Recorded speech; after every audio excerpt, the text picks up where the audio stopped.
Kalau dia masuk agama Islam dan dia tanya kenapa begitu, baru dijawab. Urus saja, suruh urus agamanya sendiri, gitu kan? Anda kalau mau jawab, jawab saja. Urus agama Anda sendiri, nggak usah urus agama kami. Lakum dinukum waliyadin, gitu kan? Begitu saja. Kalau tetap saja orang-orang ini buat kemungkaran, Anda tidak punya power, doakan agar Allah binasakan. Memang begitu. Nabi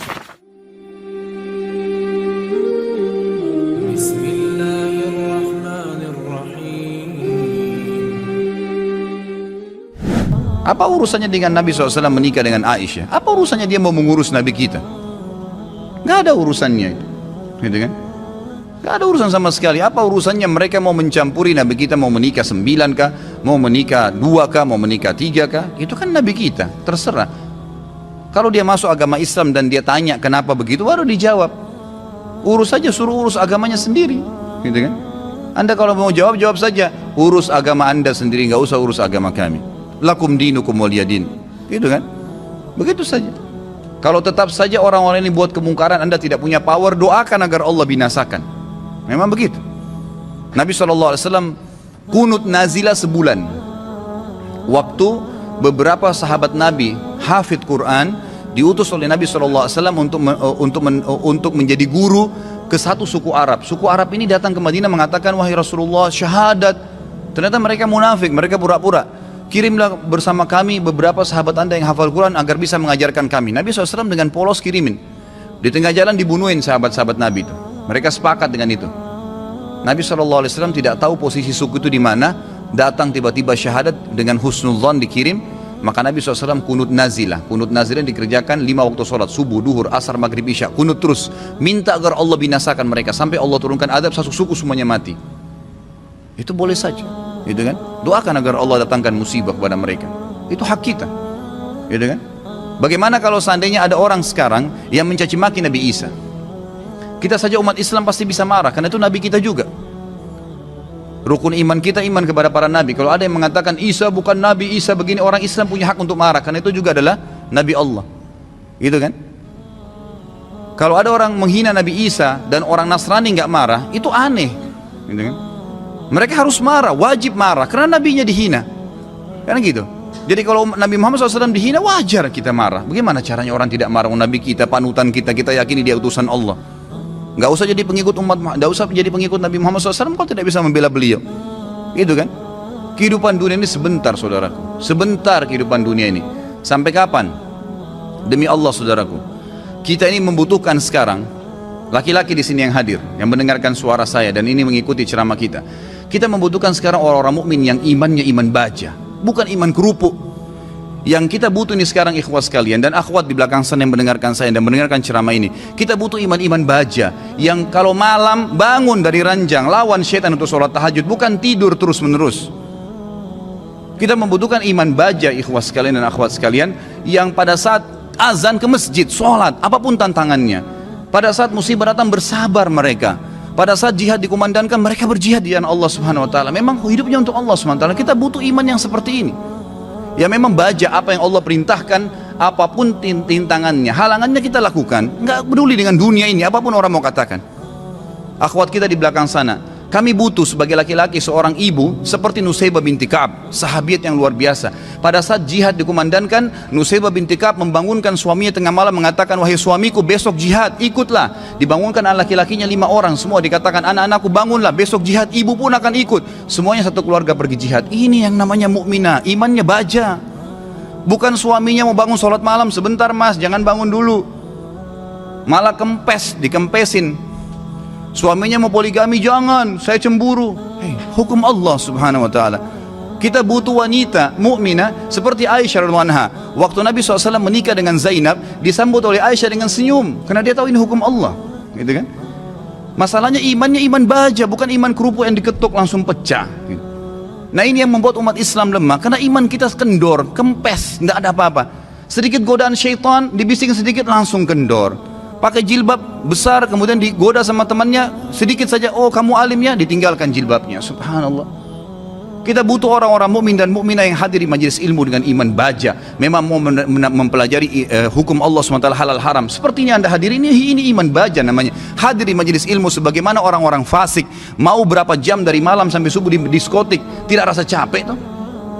Kemarin ada ikhwah bilang sama saya, Ustadz antum gak capek dari pagi sampai malam ceramah? Saya bilang, ya akhi, orang di diskotik dari malam habis isya pulang kantor, duduk nyanyi sampai kupingnya itu gendang kupingnya mungkin bisa pecah, musik dengan besar sampai subuh, minum khamr, mabuk, dia nggak rasa capek tuh, merasa oh saya tadi malam terhibur. Kenapa kita sebagai orang yang beriman tidak mengatakan saya terhibur dengan majelis ilmu, saya terhibur dengan bertemu dengan para ulama, dengan sholat malam, dengan membela agama Allah Subhanahu Wa Taala? Ini yang dibutuhkan, gitu kan? Kita butuh seorang muslimah, saudari kita yang seperti Rumaisa radhiyallahu anha, yang pada saat suaminya sedih, dia menghiburnya, anaknya mati. Suaminya sangat sayang dengan anak laki-lakinya. Pada saat meninggal dunia, kata Rumaisa radhiyallahu anha, jangan ada yang sampaikan kepada suami saya bahwasanya anak ini sudah mati, karena suami saya sangat sayang dengan dia. Waktu suaminya pamit pergi ke masjid, sholat maghrib isya, pulang habis isya, Rumaisa berdandan, pakai minyak wangi, masak masakan yang enak sekali, lalu dilayani suaminya. Begitu pulang, suaminya diajak makan, digodain, dirayu sampai berhubungan badan. Setelah puas suaminya kenyang, biologisnya selesai. Perhatikan wanita mukminah yang faham di mana dia letakkan godaannya, imannya membawa dia bagaimana untuk bisa menghilangkan kesusahan suaminya, bukan jadi beban bagi suaminya. Dia mengatakan, wahai suamiku, dengan santun nih, anaknya mati, dia juga sedih sebenarnya, tapi bagaimana dia menghibur suaminya, dan dia tahu ketaatan pada suaminya, ketaatan kepada Allah Azza wa Jalla. Apa yang dia bilang? Wahai suamiku, bagaimana pendapat anda kalau seandainya tetangga pernah pinjamin sesuatu, lalu saja tetangga memintanya, pemiliknya minta benda itu, apakah kita akan mengembalikan? Kata suaminya, tentu saja, itu hak orang. Kata Rumaisa dengan tenang, dengan sangat luar biasa kasih sayang sama suaminya, dia mengatakan, wahai suamiku, kalau begitu berharaplah pahala dari Allah, karena ya, Allah SWT yang menitipkan anak kita telah mengambilnya.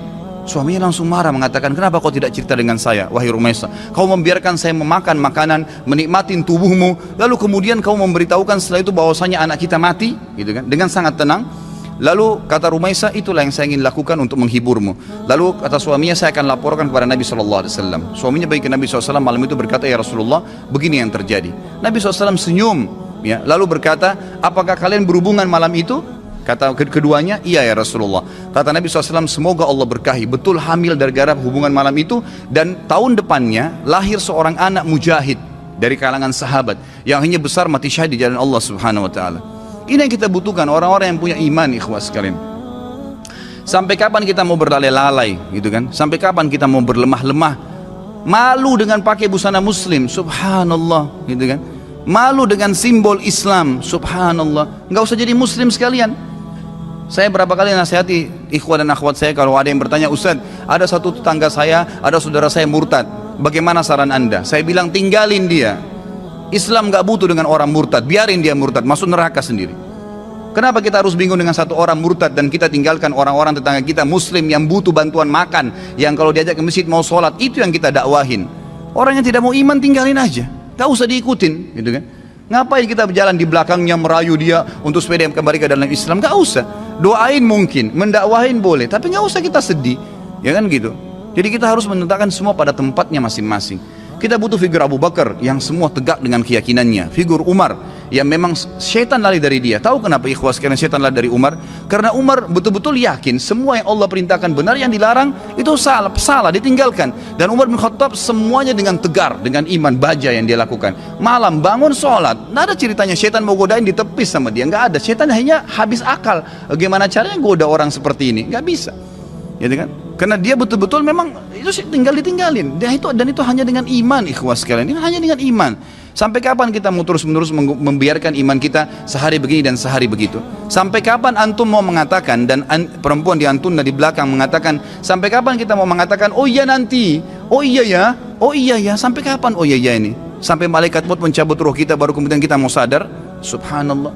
Majelis ilmu seperti ini tujuan utama mengubah menjadi orang yang lebih baik. Kalau antum datang di sini dan tidak bisa mengubah, antum bisa rajin sholat malam, antum rajin menjaga hukum-hukum Allah SWT, meninggalkan yang haram, menikmati yang halal. Perempuan-perempuan di sana di belakang, kalau anda datang ke sini tidak bisa mengubah, anda tutup aurat, anda lebih baik daripada sebelumnya. Anda bisa mengatur, ya, menikmati apa yang halal, tidak memamerkan aurat anda di sana sini, maka jangan hadir. Karena majelis ilmu tujuannya untuk itu, melahirkan orang-orang yang imannya iman tegar, iman baja, yang memang tidak mudah goyah. Ikhwas sekalian, kadang-kadang subhanallah baru diminta waktunya untuk sholat malam, kita nggak mau bangun sholat malam. Bagaimana kalau diminta ditumpahkan darah jalan Allah subhanahu wa ta'ala? Sudah sulit kan gitu. Baru diminta infak saja sudah beragam macam bisikan syaitan, kita sudah mengiyakan bisikan syaitan itu. Bagaimana kalau diminta infak jalan Allah subhanahu wa ta'ala, mengorbankan seluruh harta, pakaian kita bahkan kalau perlu dijual untuk itu. Ini semua karena cinta terhadap dunia yang berlebihan. Allah musta'an.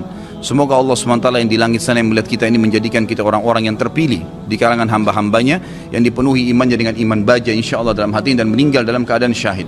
Ya Allah, saya meminta kepadamu atas namamu yang maha mulia agar engkau menjadikan aku secara khusus dengan keluargaku, ya Allah, semuanya mati syahid di jalan Allah dan semuanya memiliki iman-iman yang baja dari keturunan dan seluruh istri dan anak-anakku dan juga semua yang hadir di sini, ya Allah. Semoga engkau berikan apa yang terbaik dari hamba-hambamu. Jadi mudah-mudahan kita tidak termasuk orang-orang yang lemah dan orang-orang yang sama sekali meninggal dalam kondisi nanti menyesal. Oh kenapa ya, oh seandainya ya, sudah nggak ada gunanya ikhwah. Sekarang saatnya berubah.